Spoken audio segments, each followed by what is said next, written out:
جیسے تمہیں کر لیا، اس نے چڑھتے ہوئے وار کیا تھا، کیونکہ مجھے پسند کرنے کے علاوہ اس کے پاس کوئی آپشن نہیں تھا۔ میں اس کا بھائی ہوں جس سے اسے ہر حال میں پسند کرنا ہی تھا، مگر تمہارے لیے تو اس کے پاس آپشنز تھے۔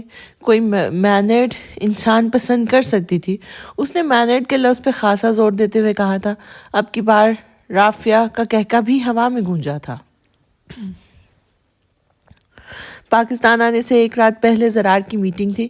میٹنگ کا وینیو کوئی آفس نہیں تھا بلکہ ہوٹل روم طے پایا تھا۔ اس بات کے لیے اتنی حیران